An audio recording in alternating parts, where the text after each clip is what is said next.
also design the audience journey as they walk into these projects. You anticipate where they stop, where they might need space, and deploy professionals within those grounds to help softly move that along. I think in other shows that we've done, I'm very keen that we can find creative ways to move audiences.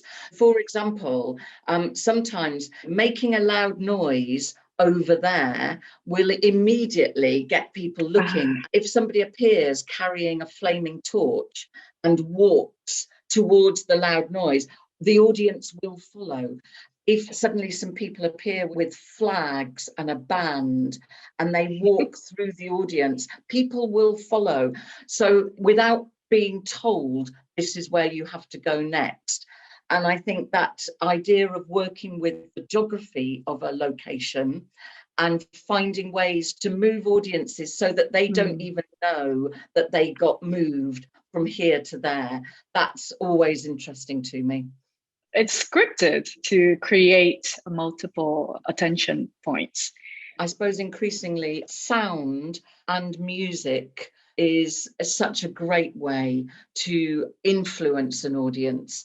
And by moving sound around, we work a lot with a sound designer for projects, because that can really make a difference to how the audience feel looked after, not just the sort of thematically, but also where you place the sound and that interplay between live sound, a band come walking through, or a single musician appears on a building, and recorded sound. And suddenly when people start singing all around you and you're inside that space, whether it's pre-recorded or a live choir. So you also design the soundscape as an integral part of these outdoor projects. That's difficult. Yes, that is difficult, because certainly in cities, that's interrupted all the time by other noises. And so how big your speakers have to be, how that works. And of course, for large scale stuff, working with echo and delay and all of that sort of thing. I would say that the composers and the sound engineers for large scale outdoor work are absolutely critical part of the jigsaw. We probably work more often with composers than we do with writers. We might work with a dramaturg, we might have some text, but we don't work with a lot of dialogue, but we are working a lot with sound and music. At the very end, before we wrap up this, for you to talk about the UK Festival 2022. I don't know if you can talk about that now, but I find it really interesting, this big project, this open call for festival ideas, and then different people do different things all happening in 2022 when life is back to normal. It sort of gives people that energy, that vigor to go on and charge ahead. So could you reveal a bit? Yes, Festival 2022. I think there's something very interesting about the relationship between digital space, virtual space, and real life that has happened in the last year. We've all had to renegotiate our relationship with our screens, with each other. During this time of great change and uncertainty, there was a call for projects that involved science, technology, engineering, and the arts. People were asked to put together a team. Our team includes the National Parks Authority, who are responsible for our precious green spaces, our most beautiful landscapes, and Siemens, who are a worldwide engineering company of huge repute. We are working with them, these two partners, to make a piece of work called Green Space Dark Skies, which will involve thousands of people coming into the landscape carrying a special sort of light that is being developed by Siemens that is GPS. We will know where the lights are, and we can work with the lighting designs irrespective of where the people are standing. Previously, if you wanted a line of people, the lights to go from blue to red and back again, you would need to know where each person was going to stand to pre-program the lighting. Now, They're using a piece of technology, and I'm out of my depth here, you can tell. There's a new technology that allows this relationship between the light, the controller of the light, and the people holding the light to be different. What we are planning to do is invite different groups of people, and particularly those who are not usually accessing public space, the national parks, to come and be part of a series of 24 events that will take place next year. We have big ambitions to work at the top of the highest mountains and on the biggest lakes and all of that.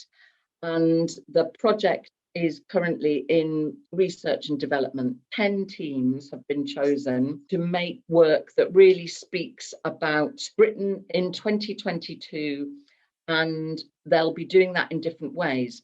Again, going back to where we started the conversation, the spectators will be online, the participants will be active in the landscape. We're imagining 30,000 participants. We have a whole plan about how to find those people. The events will take place over next summer and culminate with a finale that we hope will be broadcast nationally, as well as being available on your mobile screen. Because we're talking about land and land ownership and land access, we are thinking again about rights, our right to be able to roam across the land, our right to be able to access common land, the responsibilities we have as citizens to look after our landscape, and the relationship that we have with our landscape. Now, more and more of us live in cities, we're disconnected from the land. As a result, maybe we're allowing things to happen to our landscapes and to our planet that are profoundly problematic. So we're talking about big topics, but they're urgent. We all have to be thinking about our relationship to our environment differently. So I hope that the Festival 2022 project will allow for big national conversations that involve artists, scientists, inventors, and ordinary people, whoever, we're all ordinary people, but whoever they are, it needs to be big conversations about stuff that matters. And it's a very exciting project. So it will be a series of 24 events in different national parks around the UK.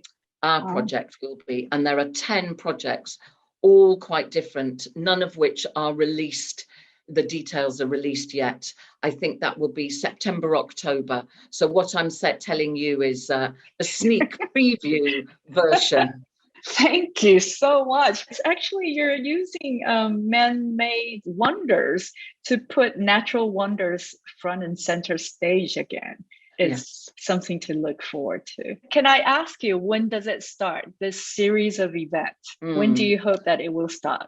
April the 24th, 2022. The date and the location have been chosen because in 1932, there was a mass trespass.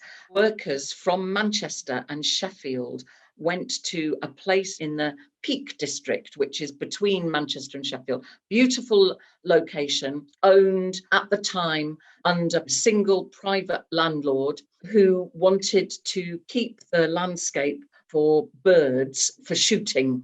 He stopped people using the public rights of way.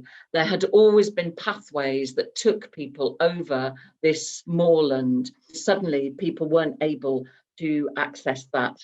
So there was this mass trespass, and we are going to, I hope, be starting our project 90 years to the day to somehow reconnect people with that sense of who owns the land, and how do we look after it. And it will be accessible worldwide digitally.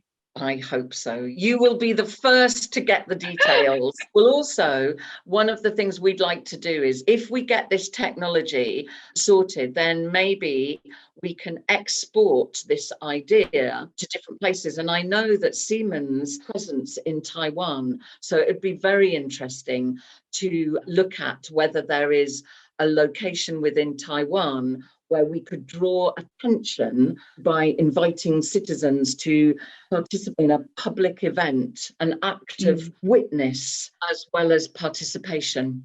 Let's make that work. We'll talk more about this. Thank you, Liz, for carving out some of your time to do this online session with us. Thank you so much. Thank you again, Liz. Thank you so much. Yes, I hope this series of interviews that you're doing will inspire people to be making work in public space outdoors in the future in Taiwan.